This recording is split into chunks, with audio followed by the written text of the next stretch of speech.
I am Slick Nick, your personal hairline hero, your red pill Chad dad. And I'm here to announce to you, if you're newer to my channel, I want to be very clear about something. If you are worried about going bald, it is a sign of a deeper issue. An issue of a lack of formed identity. Let's think about this.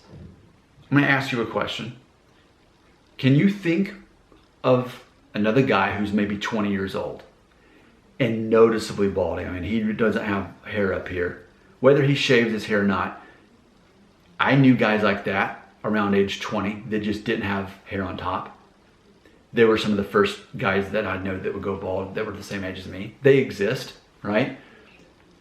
But I know people like that in that situation who didn't seem to be bothered by it, who actually seemed more confident despite losing that. Maybe because they were forced to face their fear, shaved off their hair, and moved on. Maybe they started weight training. Maybe they started focusing on that. Maybe they started focusing on their career. But ultimately, confidence sells. And they were forced to learn that quicker. But if you have more to lose, then actually that can give you less confidence. If you're carrying around this thing, well, I hope I don't lose this thing. I need this thing. I need this thing to be happy.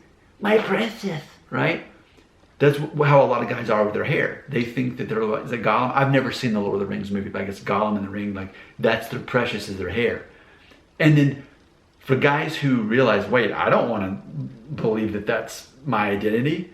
So then they focus on the things that they should, like helping other people, making other people feel good about themselves, which is ultimately what this book's all about. How to Win Friends and Influence People by Dale Carnegie. What's the secret? Get the other person to talk about themselves and their own perceived problems. They like you and think you're interesting when you're listening to them. That's what makes people like you. And I suppose that those young bald guys who didn't go bald by choice by age 20, those guys that seem to be very happy and confident, they figured that out sooner. I can think of so many guys in that situation, bald on top in their early 20s, and then all these very attractive females are the ones who are going to these guys. There's something about that. Maybe it is the very masculine look of being bald, but maybe it's also the confidence that they have that these other guys can't have because they're afraid to lose something. So let's process that. If you're spending time on worrying about something that hasn't happened yet, maybe it's starting to happen, maybe you're going bald, maybe you're just thinking, but I have a perfect head of hair, will I go bald? And that's what a lot of my viewers are. There are people in that situation. They're not even losing their hair. Their temples are going back. Guess what? So were mine at age 17. Look at the video. I've posted it on here. Look up Receding Temples 1998. There's a VHS tape. You can look it up. Here I am at age 40, and this is where I'm at. I ended up not going bald over the situation. Going back to the title of the video, though. Worrying about going bald is a sign of a greater issue. The greater issue is you haven't figured yourself out yet. How do you figure yourself out yet? You have to figure out what you're bad at, which doesn't take very much. I've never been good at math or science. Meanwhile, my 5th grade son is winning all these awards in his class because he's like the best at math and science. So go figure that. But believe me, I'm not good at those things. But in essence, knowing that helped me learn what I would be good at. So in school, once I realized I'm bad at math and science, I started excelling in reading and writing and public speaking and theater and music, all of these things, because those are sort of the opposite of math and science in some regards. So what are you bad at? You know what you're bad at. What skills are hard for you to grasp? What subjects in school were hard for you? Okay, well, what are the opposite of those things? Chances are something in that opposite category is what you're good at. So you invest in that. You form your identity in that. And I think that largely that's what this comes down to. Guys that are worrying about going bald haven't really figured out who they are yet. And it's easier for a 40-year-old guy because, man, I know my identity. I know the top 5 priorities of my life. I know the top 5 things I'm the worst at. I know the 5 top things I'm the best at. I know all of these. I know who I am.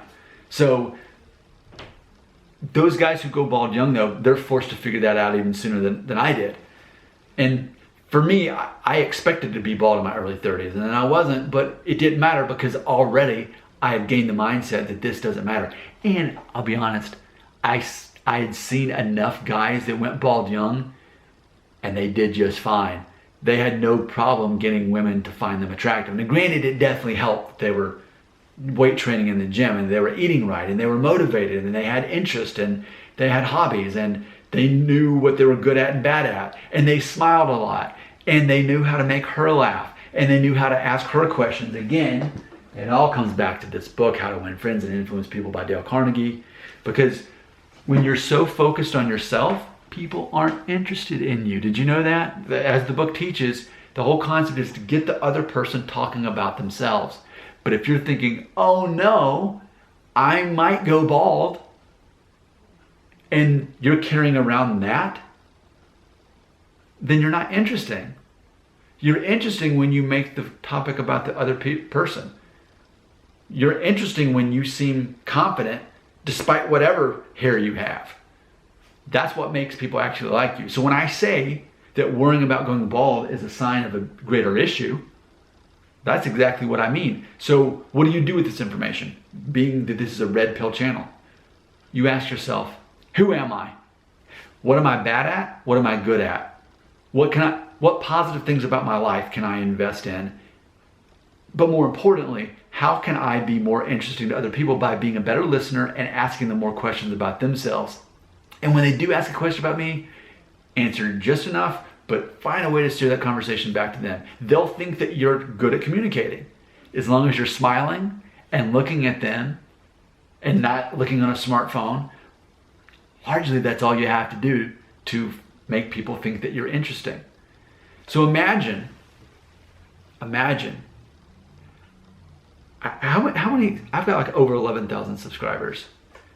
I feel like the majority of my subscribers haven't quite figured that out yet. So this is your invitation. This is your invitation to embrace that truth. Okay, I mean, for example, if I didn't know what I was talking about when I'm talking about red pill and believing in yourself and making people think you're interested by asking them questions, if I was wrong about this, why would I have this many people watching my videos and talking about this concept that you don't chase happiness, you don't buy happiness. You don't say, Nick, does rosemary oil work? Even though I keep saying it doesn't. Nick, should I get a hair transplant? Nick, how can I buy happiness? No, it's Nick. You're saying that I can create my own happiness? And I'm saying, yes, you can. What is happiness? It's engagement, it's meaning, it's experiencing pleasure. But those are things that often you get to control. What's the meaning of life? To find meaning in life, to give meaning to life. And largely you do that by giving meaning to other people's lives, by focusing on them instead of yourself, because that's what makes you interesting. Your comments belong right here.